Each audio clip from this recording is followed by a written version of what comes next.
Okay, everyone, we're going to jump in and get started. My name is Dana Parsons. I'm the Director of Grants and Professional Development at the Maryland State Arts Council, and also joining me today is Stephen Scarrett-Davis, the Deputy Director. So we'll have a chance when we take some breaks for discussion and questions, both of us will be able to engage. So just as a reminder, we're here to help, and we're really excited about this foundation to then lead us to some next steps. So today we're specifically focusing on equitable and accessible regranting. And in terms of the who, we're really looking at county arts agencies in the state of Maryland, of which there are 23 counties and then also Baltimore City, Baltimore Office of Promotion in the Arts. So we're specifically looking at regranting for those agencies and organizations, although there might be some general information that might apply beyond that.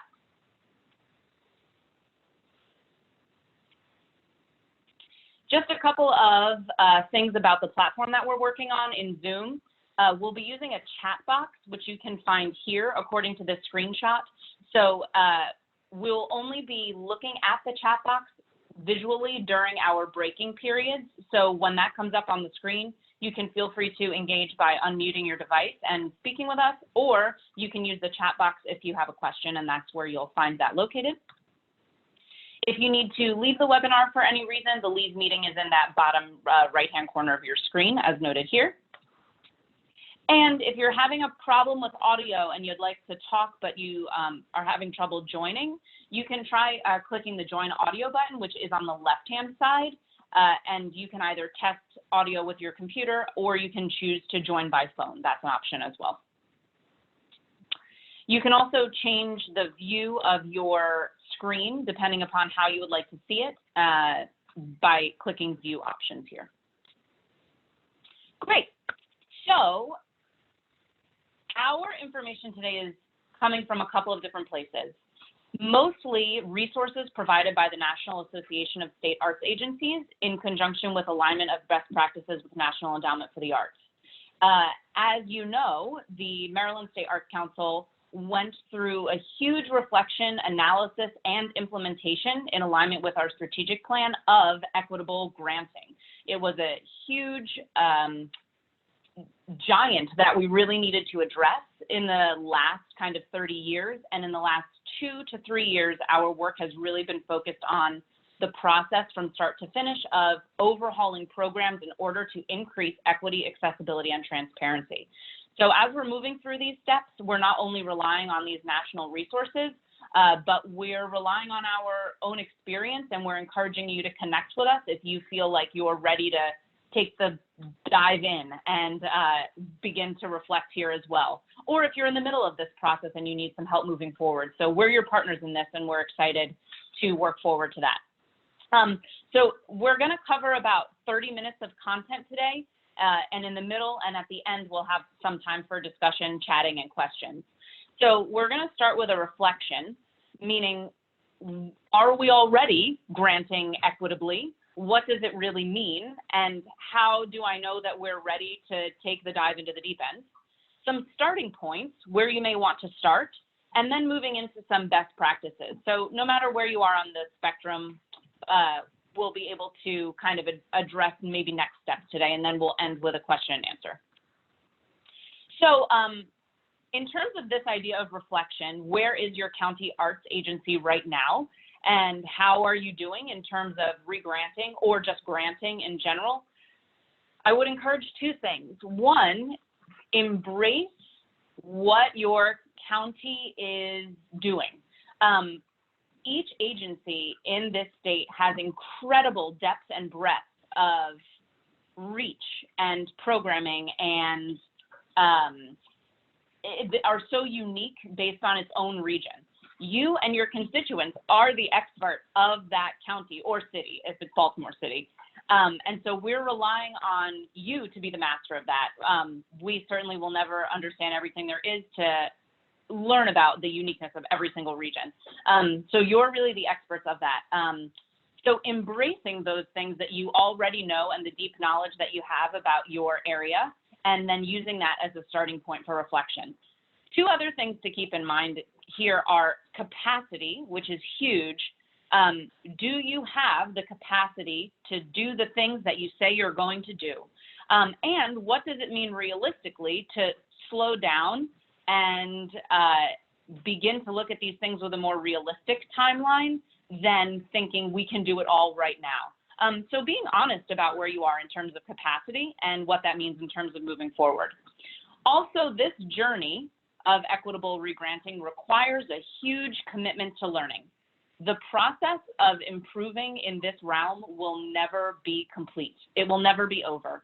It's a constant, exciting, invigorating cycle that allows you to constantly learn from the previous cycle and then make those edits and changes to continually make things better.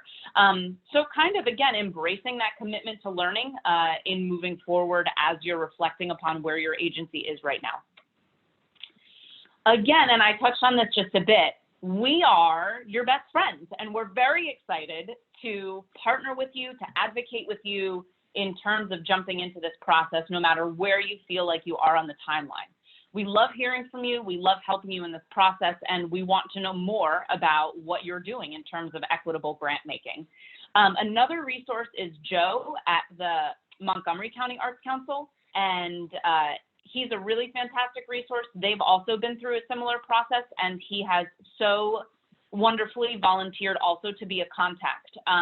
So if you're interested, or if you feel like your constituency may align with Montgomery County, also feel free to reach out to Joe at that email address to help you along the way. So here's a fun little quiz, a question quiz for you to see where you are. And in terms of equitable regranting and just granting in general, we're really looking at three things: equity, which does not mean equal, accessibility, and transparency. So just some questions here for you to begin to ask yourself about your agency and how it operates and how the granting process is available to your constituents. So in terms of equity, does the entire process from finding the information all the way to funding, does it work for everyone? And even beyond that, in terms of equity, how are we connecting with communities that we're not reaching?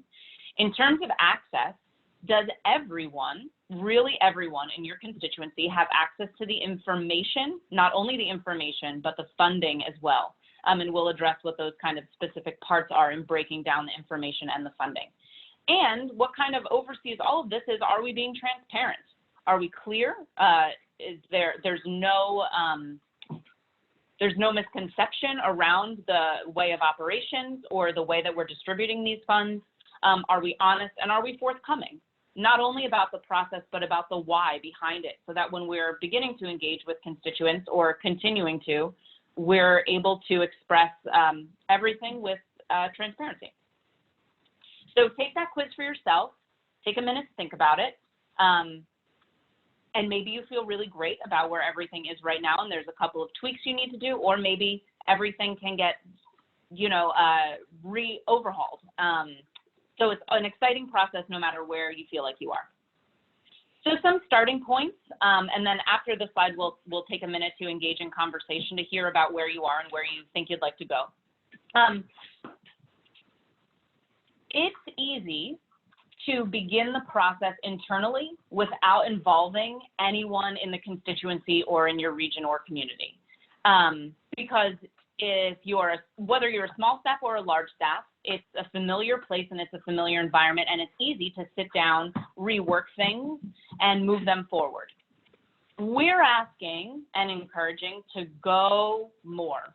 Your constituency is what makes up your possibilities for granting. And so those are really the people whose voices we want to empower and whose voices we need to bring to the table.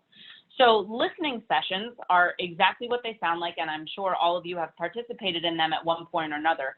But from an administrator standpoint, so being on the other end of the listening session, it really is just about the listening. And that is so much harder than it sounds. Because when people are asking questions in the moment, you want to respond. But it's really about saying, thank you for that information. I have noted it, and we will address it. And then taking action later. But hearing from everyone's voices at the table. And more importantly, when you're doing these listening sessions, how are you getting into the communities that you're not already reaching? How are you hearing from new voices that maybe didn't even know that your Arts Council existed, that didn't know that funding was a possibility? How are you bringing those new voices to the table? Have you been to those communities? Can you physically go there? Can you provide information for them? Beyond the listening sessions, a collection of information is a really great way to start. Whatever way works for you and your staffing capacity is a great way of collection of information, whether that is reaching out electronically, whether that is reaching out in person, whether that is gathering people and allowing them to take notes based on questions. So there's a lot of different ways to begin to collect information, but prompting constituents with questions and with starting points for discussion about how you want to improve processes and granting at your Arts Council is a really great place to start. Moving a bit beyond that, then gathering the community or primary stakeholders together to then say, here are some things that we've heard. What do you think about them? And what do you think about moving in some kind of direction based on this feedback? So always coming back to that feedback and using it as a starting place in order to jumpstart a plan of some kind, rather than, again, just having the feedback be internal. We want to move beyond the internal resources to extend into the community and the constituency to then allow those opportunities for feedback to be the starting points for moving forward with change. Of course, here you have some kind of tricky parts. As you're gathering all of this really fantastic information and thinking about ways to move it forward, while discussing that with the community and primary stakeholders, there's always that check of internal policies and procedures. Each agency is different in the state, and we honor that you are the expert for whatever type of approval process it would have to go through in order for a granting program to change shape a bit. So just making sure and understanding that that part is just as important as the gathering of information part, because if you're gathering all this information and then there's nowhere to go with it, we're going to want to make sure that we have those policies and procedures in place in order so that we know how to move forward and we can move ideas to fruition in accordance with some type of timeline. Something else you want to keep in mind is, how are these ideas that are being brought to the table and moving forward in alignment with your strategic plan or your 3-year plan? How are they helping to make those ideas richer? How are they helping to move everything a bit more towards action? And how are they really aligning with those overarching goals? So that's another very exciting internal practice that you'll want to include as you're bouncing these ideas off of community and stakeholders. Finally, a starting point, when you feel like you've actually gotten to a starting point where you're ready to go and then dive, we're looking at an implementation timeline. So again, jumping back to this idea of capacity and being honest with yourself about where your staff is in terms of capacity, what is a realistic timeline in terms of implementation to then begin to look at changes in your grant program to then make it more equitable, more accessible, more transparent? It doesn't all have to happen tomorrow, and it will never all happen tomorrow. Maybe this is a 6-month plan. Maybe it's a year plan. Maybe it's a 3-year plan or a 5-year plan. But be generous and kind to yourself as you're thinking about how this moves towards implementation. So I just did a lot of talking at you, and now I would love to talk with you. So we're going to jump into a 10-minute question period. So we'll resume again probably around 12:28. I have 12:18 right now. So I'm actually going to stop sharing my screen so that I can open up my chat box, but don't be alarmed. The webinar is still there for you. I just want to be able to access the chat box in case anyone wants to reach out that way. So at this time, I'd love to hear who's here. It looks like we have about 14 participants today. So if you're here, I'd love to hear from you. Maybe anything that you're thinking about in your county council right now, or questions you have so far about all the information I just threw at you. And if you don't feel like speaking, that's fine too. You can use the chat feature in order to ask any questions, or you can unmute yourself and just jump into conversation. So feel free to join. I'll give it a couple of minutes.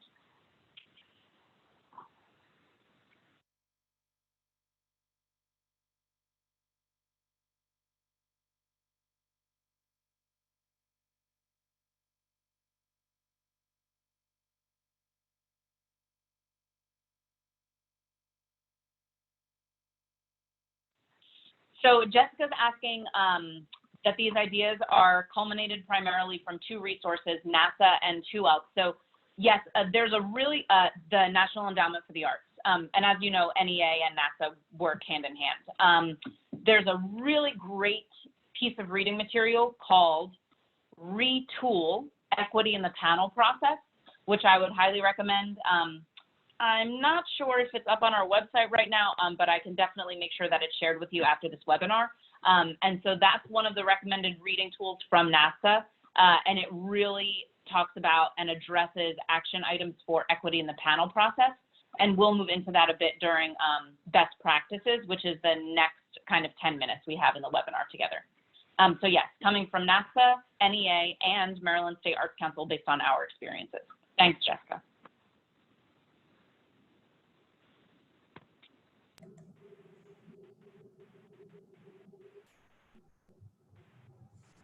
Dana, hi, this is Brenda Collins with Arts Council of Anne Arundel. Thank you to you and Stephen and Ken and your entire leadership for this. Hi, Brenda, thanks. Hey, Brenda.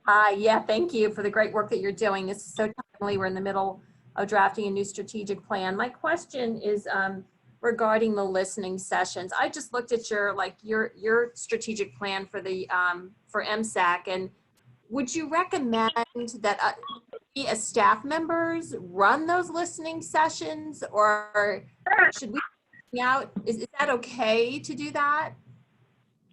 Yeah, there should definitely be a staff member present. Okay. And instead of the word run, I guess I would encourage the word just facilitate.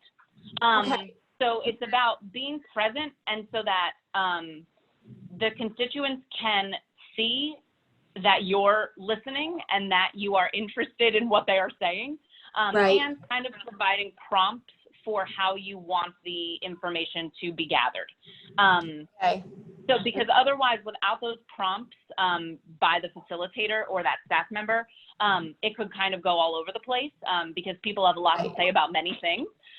So I would just recommend kind of a prompt.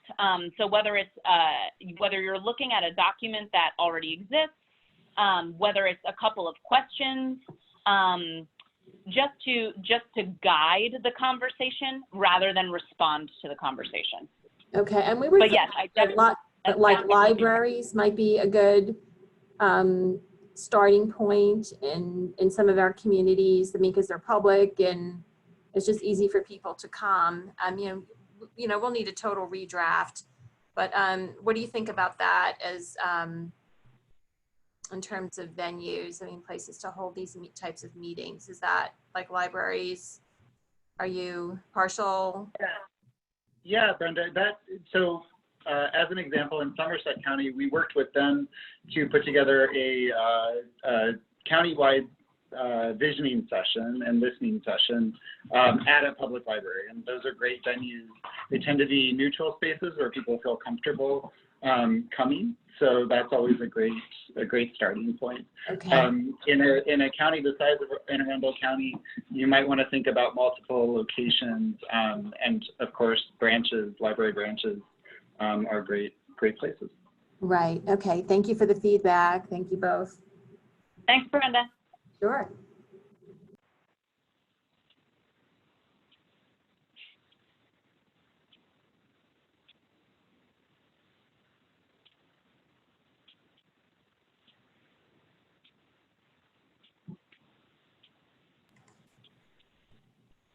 So Jessica has another question here. I'll read it aloud for everyone. It says, what was your experience in the process of just listening, not responding at the listening sessions? Whew, I can anticipate that people would be frustrated with not receiving answers at that time. Jessica, it's so hard. It's so hard. I love listening sessions for that reason. It is, Stephen finds it challenging. I find it liberating just to know that you don't have to provide any answers at that time. I kind of become a broken record at listening sessions where I have had people say before, but what's the answer to that question?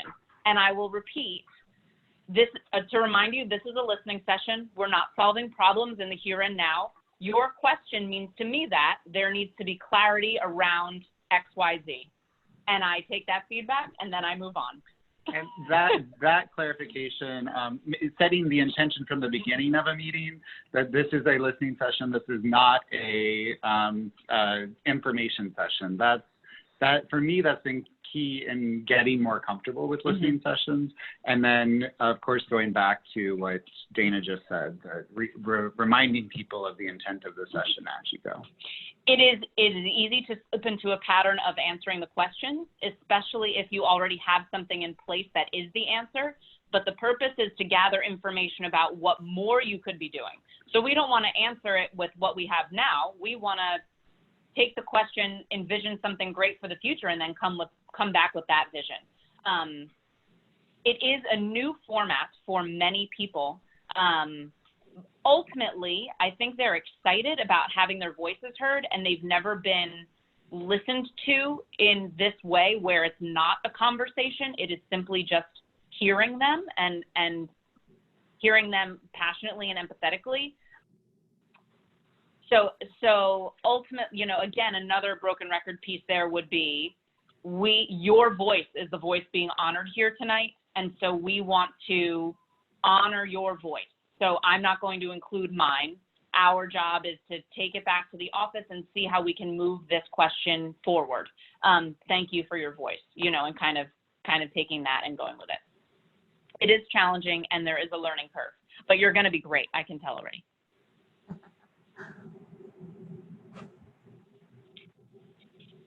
We have about 2 minutes left for questions and conversation here if anyone has anything, and then we'll have another, we'll jump into best practices and we'll have another Q&A at the end.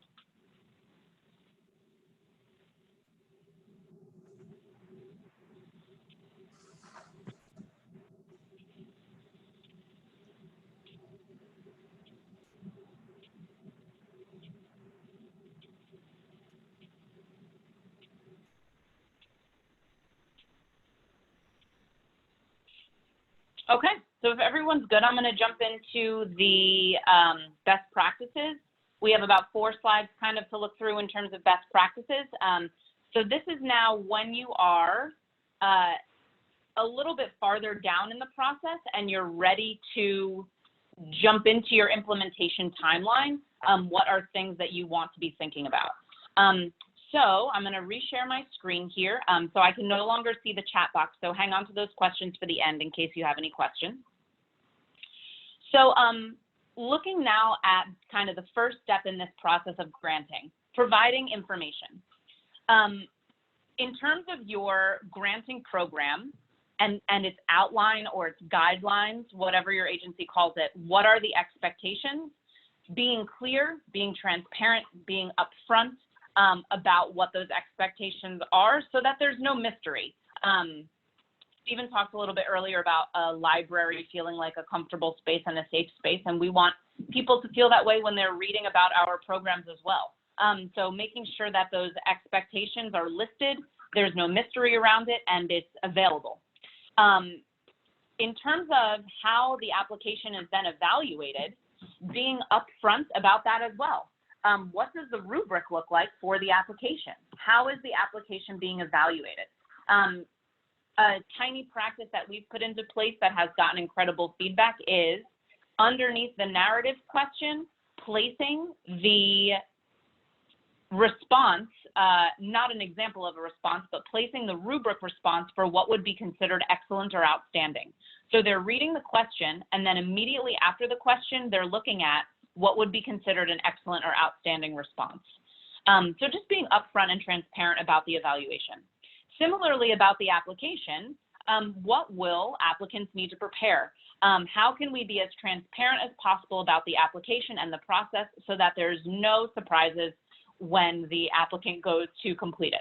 And this kind of doesn't really fall under providing information, but in terms of transparency, thinking then about your internal procedures, because those should also be transparent, not necessarily in a published document, but if a constituent calls regarding payment or formalities or a legal agreement, there should be a transparency in that communication of how the internal procedures work so that the answers are always open. Again, there's no mystery around it. we're happy to share with you what's happening on our end and kind of moving forward from there. So letting this transparency kind of guide the providing information. Secondly, engaging in an open and honest communication throughout the process.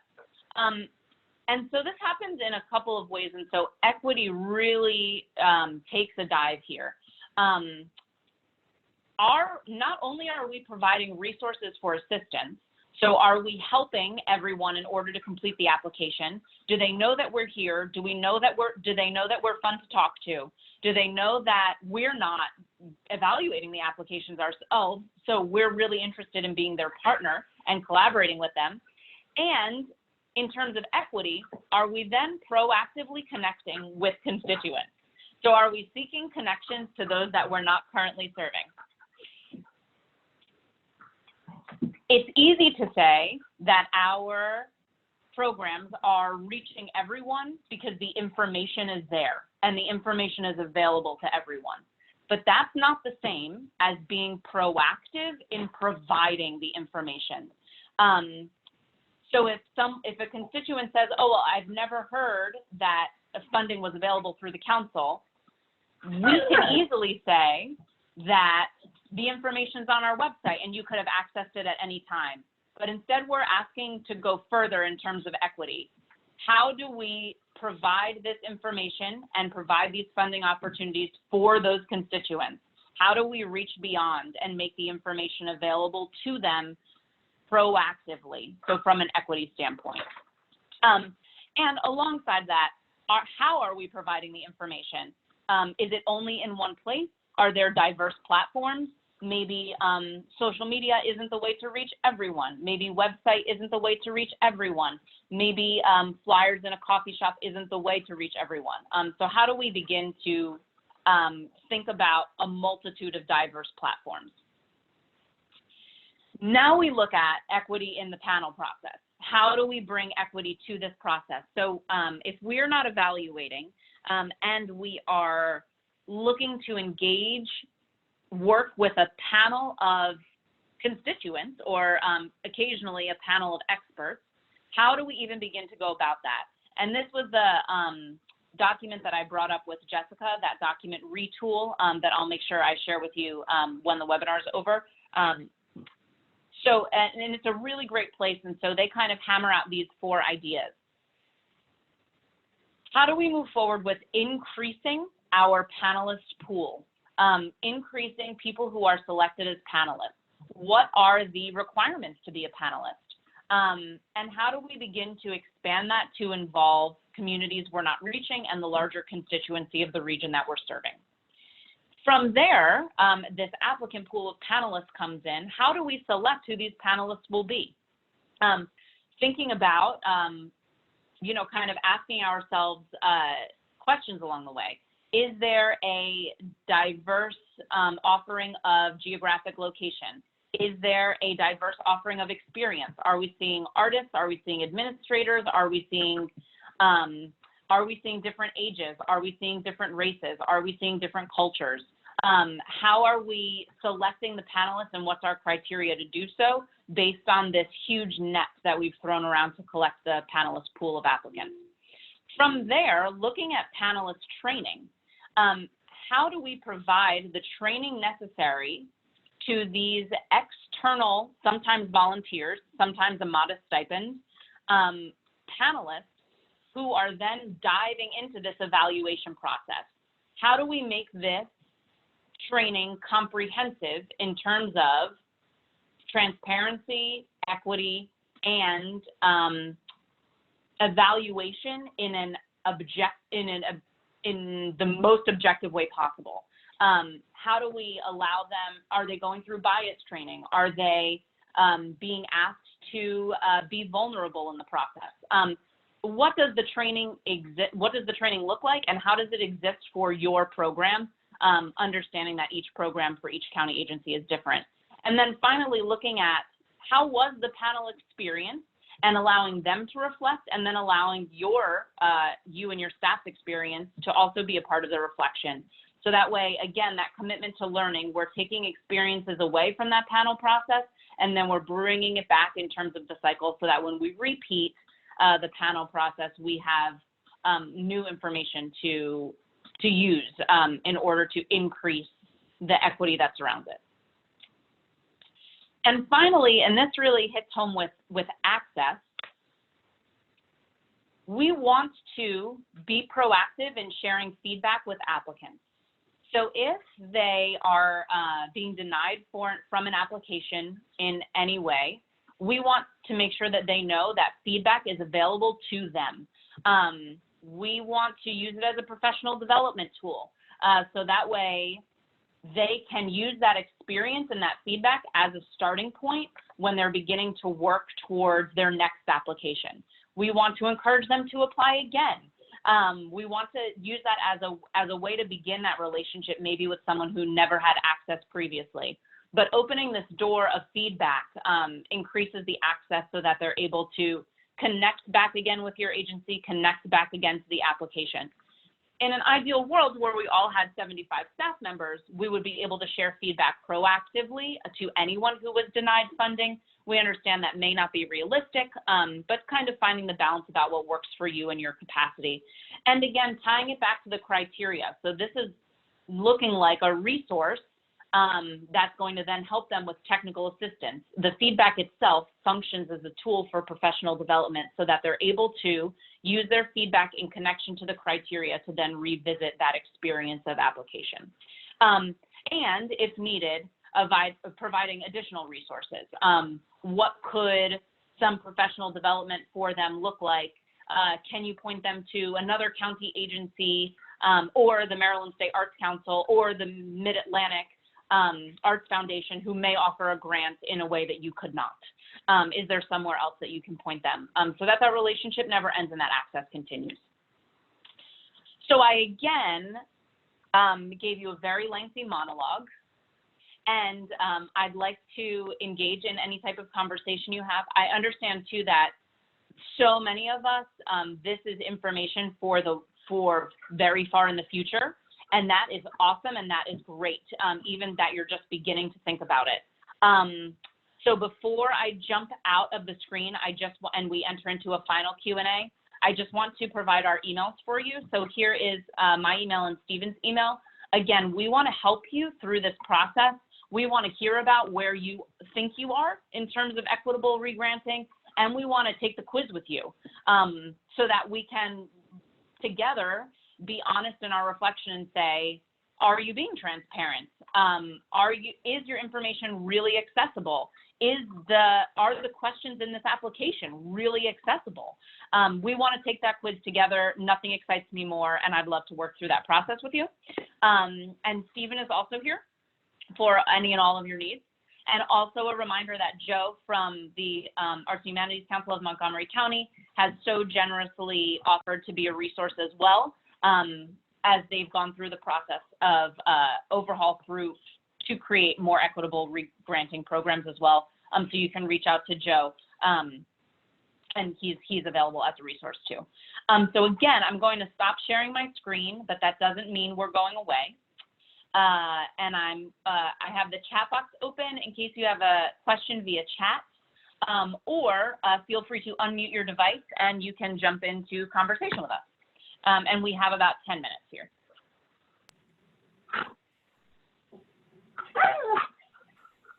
Sorry, that's my dog.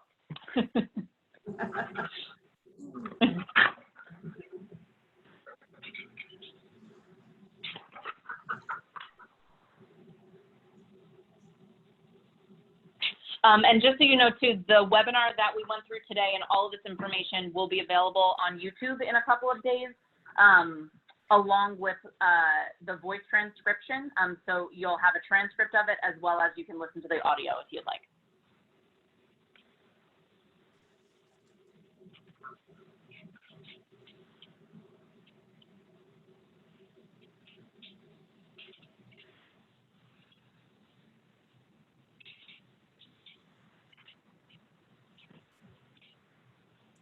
Okay, I'll give another minute in case anybody has any questions.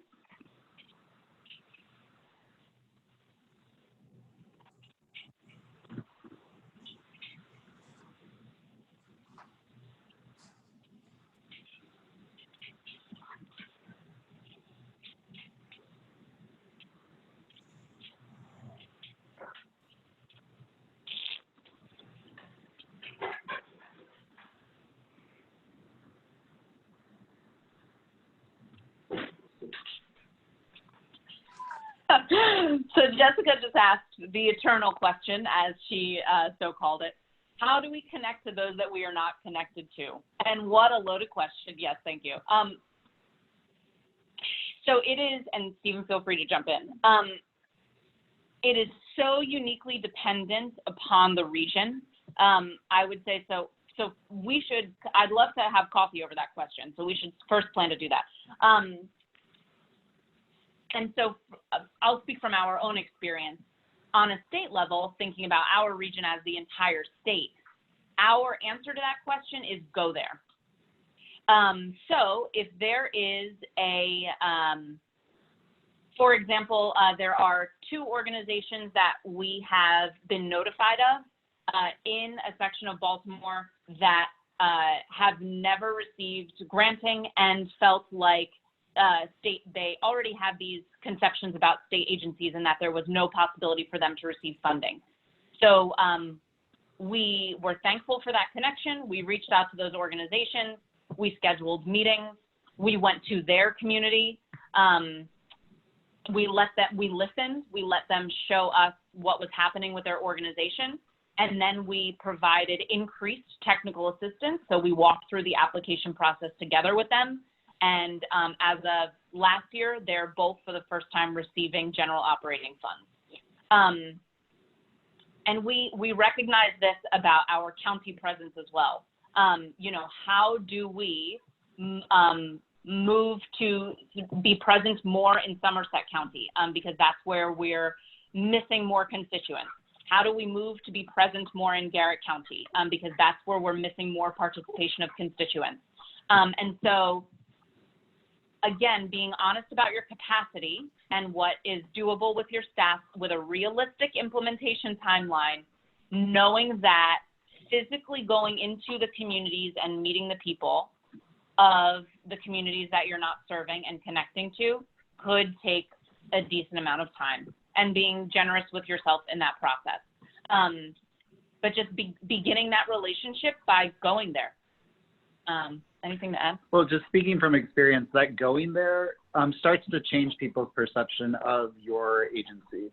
And we've seen evidence of that with the Maryland State Arts Council. Again, to Dana's point, that doesn't happen overnight, and you're not going to reach every constituency tomorrow. But because you can't do it tomorrow doesn't absolve you from needing to do the work, because we're here with public dollars, and we have a certain responsibility there. And yeah, we have to do our best.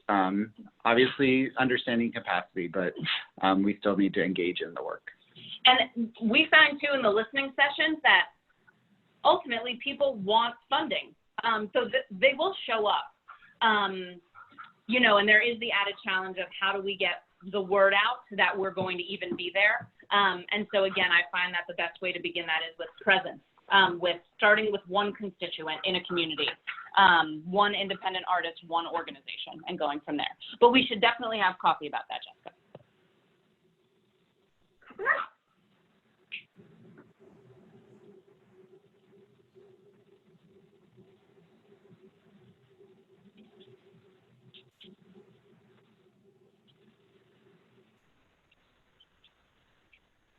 Any final questions for today?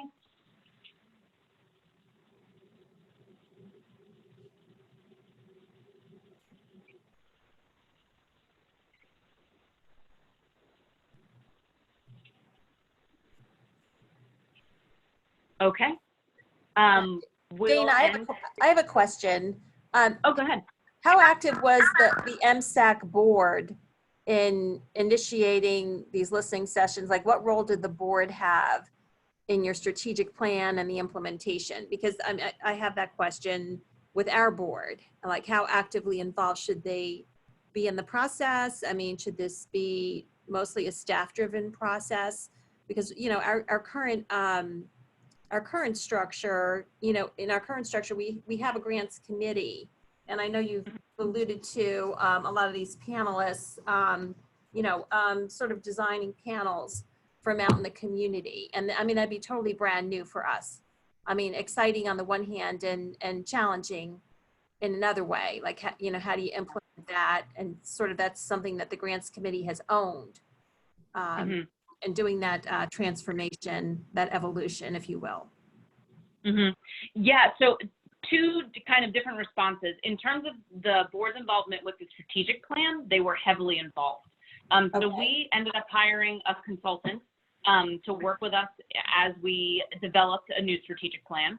And so during those brainstorming sessions about where the consultant gathered information to then do work on that and bring it back to us, the board was involved in all of those processes. So it was staff and board working together during experiential sessions that were designed by the consultants. Okay. So then when it came to kind of an implementation timeline of the strategic plan, after the board had approved the final strategic plan, then the implementation proposal was designed by the staff as a full staff exercise. And then the implementation plan was shared with the board for feedback. So when it kind of came to the philosophical, where are we headed over the next couple of years, when it was vision and mission based and goal based, that's when the board was so heavily involved in shaping those ideas from a philosophical standpoint. And then when it came down to logistical in-house work, that's when we shifted procedure to staff creates, board approves. Staff creates, board approves. So when it came down to something, your first question about the listening session, something like that, we would conduct, so it would be part of our implementation timeline. So the board would see that when they approve that document. And then we would conduct them, the staff would, and do the work involving them. And we would invite board members to join. I see. So we made sure that they felt really involved in the process, and we were inviting them to all different parts of the implementation. But when it comes to then the vision and the mission, they were heavily involved in guiding where that was going, because ultimately we were looking at a lot of change, as you know, and we needed them to also be on board with everything that we were thinking of. We wanted to move in this direction of equity, diversity, transparency, inclusion, and we needed them to also stand with us as we kind of made that active. And so they were just as much a part of its inception as we were. Right, thank you. I'm just thinking this it will require from us a major paradigm shift, you know, because presently it's the grants committee and those are all board members. And, you know, to sort of transition to, you know, a model that's more of a, you know, it's a split, you know, if you will, where we have some grants, you know, being evaluated by board members and others being by outside panelists. It sounds like that's the direction, you know, in order to bring in more members of the community and more diversity, that's a direction that needs to be looked at. So I would maybe start with the posing questions, and in your situation, the grants committee is a great place to start with this, and being representative of your board, and particularly focused on grants. And you're not the only county arts agency in this position, but I would start the work with them, and going back to the questions that Dana was asking at the beginning, starting this process of evaluating and taking a deep dive into your processes and what your policies are and how you review grants, and then checking that, saying, is that equitable, transparent, is it accessible? So involving your board in that, and then they can answer and evaluate those questions. Is the current review process equitable? And if your board, if you can stand in that having a board review grants is an equitable process, after doing all of this reflection, then that's one thing. But I think involving your board in it will, I think things will be revealed in the process that will naturally shift how you're doing. Okay, great. All right, I appreciate the feedback. Thank you. And also knowing too, Brenda, that there's nothing wrong necessarily with having the council being the approver or denier of some grant programs or applications. We're about to launch a grant program, the Special Request Grant Program, which is only based in surplus funding. And so it's really the council's decision from a budget perspective as to whether that request, a very special request, and it can really be anything, is going to be approved or not. So that program is only approved by either the executive committee or the full council, dependent upon how much the request is for. And that's just the internal procedure of how that grant works, but we're transparent about why and how it works. Okay. And so, yeah, so knowing that's okay too for some aspects. Right. No, I mean, I realize we'd be gravitating toward a more fluid granting process that's responsive based on needs and keeping those needs in mind with the change. That's so great. Yeah, thank you. Well, and I'd love to be in the loop as you kind of develop those things. So let me know how I can help moving forward, and we can begin to chat about it too. All right, terrific. Thank you. Sure.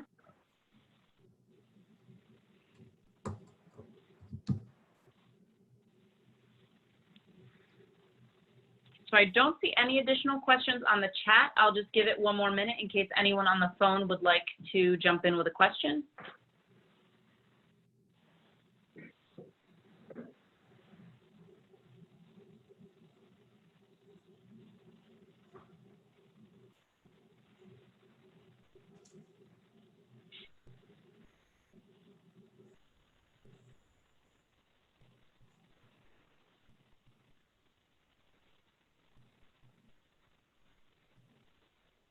All right.